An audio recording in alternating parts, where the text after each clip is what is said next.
warga RT 7 RW 2 Kelurahan Pondok Ranggon. Perkenalkan, nama saya Wulan Miranda Panggabean, biasa dipanggil Wulan. Saya merupakan peserta KKN atau Kuliah Kerja Nyata Tim 2 Universitas Diponegoro Semarang, dan saya merupakan mahasiswi Fakultas Psikologi Angkatan 2018. Beberapa minggu ke depan, saya akan menjalankan 2 program di RT 7. Karena pandemi belum berakhir, sehingga saya melakukan program secara daring atau online. Program pertama yaitu No Cemas Menulis Yes, psikoedukasi untuk mengatasi kecemasan akibat pandemi COVID-19. Dan program kedua yaitu SWAP, Subjective Well-being dalam menghadapi stres akibat pandemi COVID-19. Jangan lupa untuk berpartisipasi ya, salam sehat! Selama hampir 1 tahun lebih, kita melakukan berbagai kegiatan hanya di rumah saja. Mulai dari bekerja, beribadah, bahkan bersekolah dilakukan di rumah saja.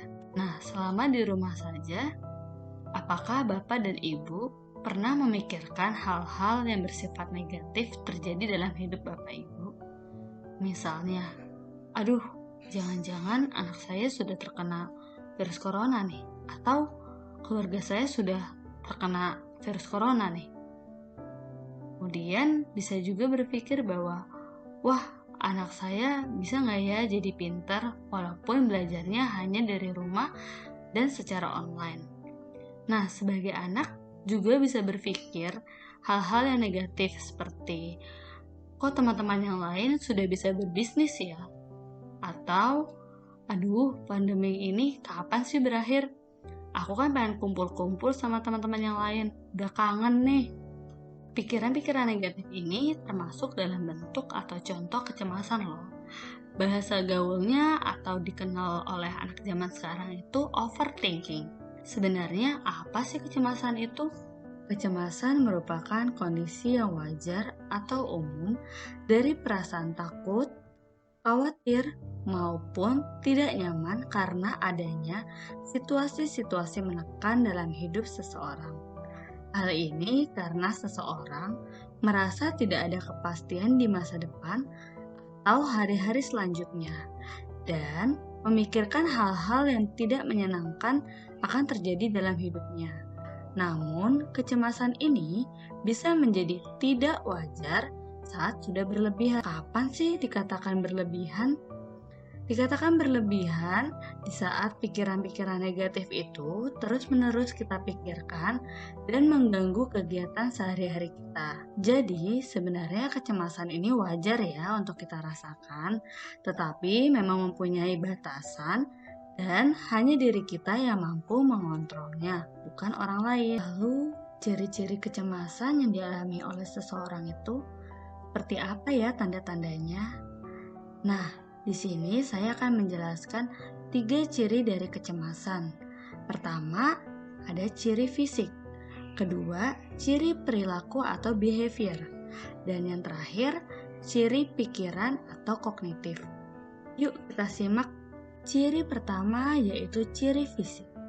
Pada ciri ini ditandai dengan jantung berdebar kencang, jari atau anggota tubuh lainnya terasa dingin, merasa gelisah, merasa sesak di perut atau dada, sulit berbicara, rasa ingin terus-menerus buang air kecil, mudah marah, berkeringat hebat baik itu di telapak tangan maupun anggota tubuh lainnya. Lalu, nafas merasa tersengal-sengal. Kemudian, ada merasa mual, pusing, bahkan ingin pingsan. Nah, mungkin Bapak dan Ibu pernah mengalami hal ini. Misalnya pada saat ingin berbicara di depan banyak orang atau sedang melamar pekerjaan. Kedua yaitu ciri perilaku. Ciri ini ditandai dengan perilaku menghindar, perilaku gelisah, perilaku bergantung ataupun terguncang, dan perilaku menarik diri dari lingkungan sekitar. Misalnya, diminta untuk memimpin atau menyampaikan pendapat pada saat rapat RT berlangsung, tetapi menolak karena merasa kata-kata yang akan disampaikan tidak akan didengar oleh anggota yang sedang hadir dalam rapat tersebut. Ciri terakhir atau ciri ketiga yaitu ciri pikiran atau kognitif.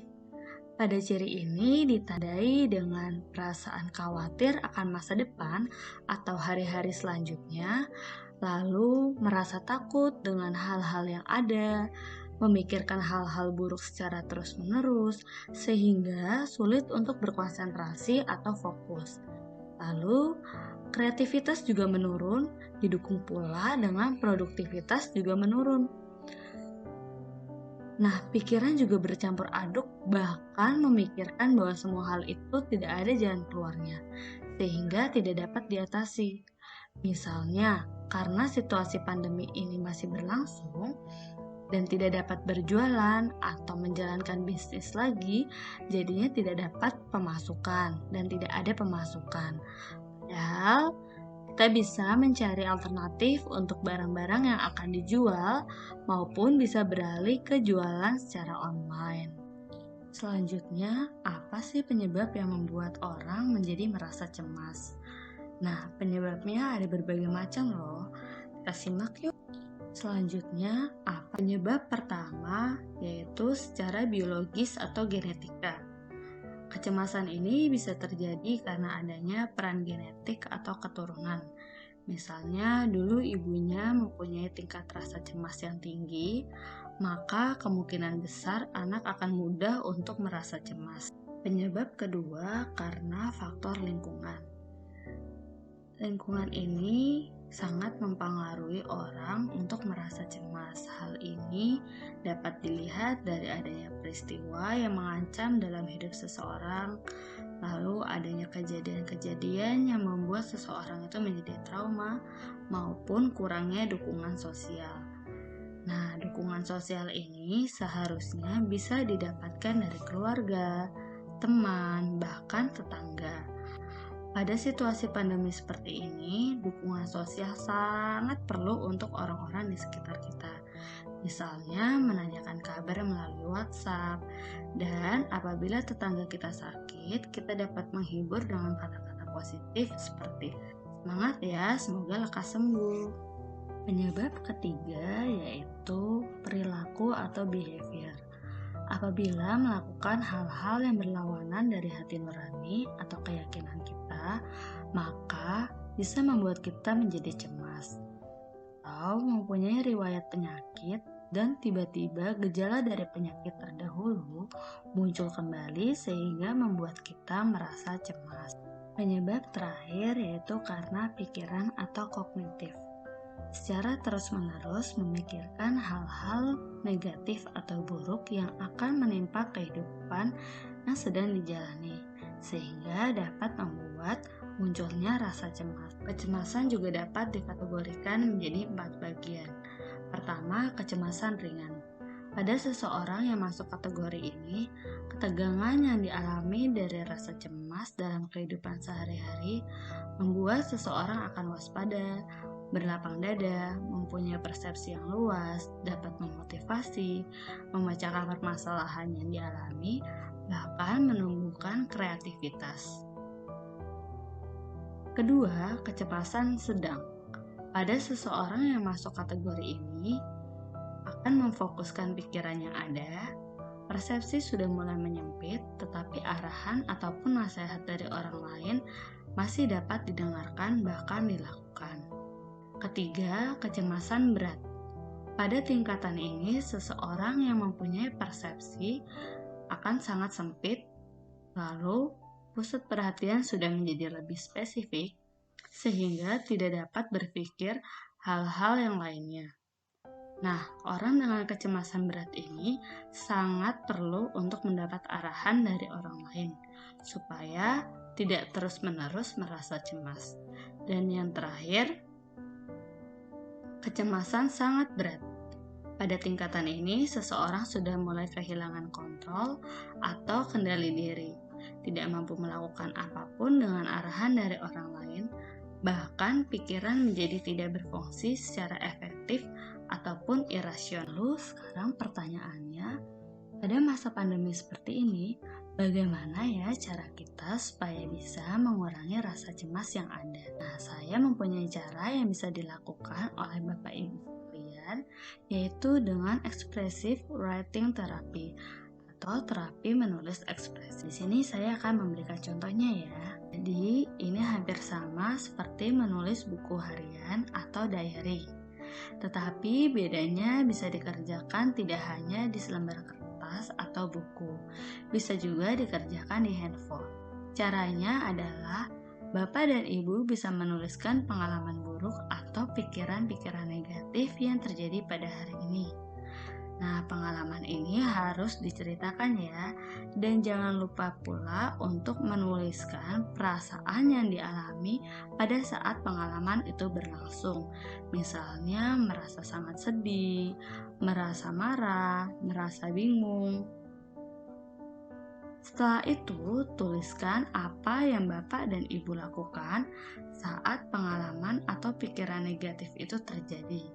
Misalnya, karena sering membuka media sosial dan melihat berita mengenai virus corona sehingga menjadi cemas bila terkena virus corona.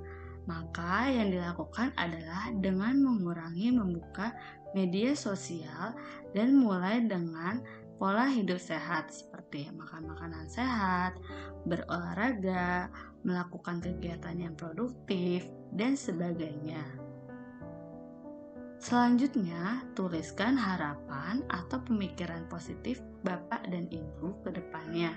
Ingin seperti apa apabila pikiran negatif itu datang kembali ataupun pengalaman-pengalaman negatif dan buruk itu terjadi kembali. Yuk bisa mulai dicoba sekarang ya Bapak dan Ibu. Jangan sungkan untuk saling berbagi cerita. Nah, saya mempunyai tips lain supaya bisa mengurangi rasa cemas di masa pandemi. Pertama, berpikirlah secara positif. Mulailah dengan memikirkan hal-hal yang baik dan tidak memikirkan hal-hal yang belum tentu terjadi atau negatif. Kedua, rajinlah berolahraga. Ketiga, melakukan kegiatan yang produktif seperti bercocok tanam, mencoba resep makanan baru, membersihkan rumah, dan sebagainya.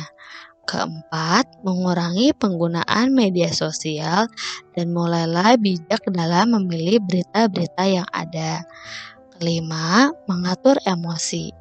Ini dapat dilakukan dengan tidak mudah marah, menjadi pendengar yang baik, mau untuk belajar hal baru, dan sebagainya. Keenam, menciptakan rasa aman dan nyaman dalam keluarga. Hal ini perlu dilakukan agar seluruh anggota keluarga merasa saling membutuhkan dan merasa bahwa kasih sayang keluarga adalah hal yang utama. Ketujuh, mempunyai dukungan sosial yang kuat. Dukungan sosial ini didapatkan dari orang-orang di sekitar, seperti teman, guru, keluarga, bahkan tetangga. Hal yang dapat dilakukan bisa dengan menanyakan kabar melalui WhatsApp group atau WhatsApp chatting, Zoom meeting, ataupun Google Meet.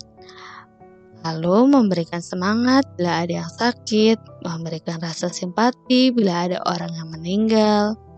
Dan yang terakhir, apabila sudah merasa sangat cemas dan tips lainnya sudah tidak efektif, maka Bapak dan Ibu dapat mengunjungi profesional seperti psikolog atau psikiater. Hal ini bukan berarti Bapak dan Ibu mengalami sakit jiwa, tetapi secara psikologis diri kita perlu untuk ditolong dan mendapatkan perawatan yang lebih baik. Nah, pemerintah dengan Himpunan Psikologi atau HIMSI bekerja sama untuk meningkatkan kesehatan jiwa masyarakat Indonesia selama pandemi COVID-19 ini. Bapak dan Ibu dapat menghubungi layanan psikologi untuk sehat jiwa atau sejiwa di 119 ekstensi 8 untuk berkonsultasi dengan psikolog. Saya perlu menyampaikan bahwa Bapak dan Ibu tidak boleh mendiagnosa atau mengatakan bahwa wah, saya punya gangguan kecemasan nih, atau wah, saya bipolar nih, dan penyakit mental lainnya. Karena hanya psikolog atau psikiater yang dapat mendiagnosis dan memberikan perawatan dan pelayanan yang tepat. Saya perlu menyampaikan bahwa Bapak dan Ibu tidak boleh mendiagnosa atau mengatakan. Jadi jangan takut juga ya untuk berkonsultasi ke psikolog, dan semoga kita semua selalu sehat secara fisik maupun mental di tengah keadaan seperti ini. Jangan lupa untuk like, komen, dan subscribe. Salam sehat fisik dan jiwa untuk kita semua.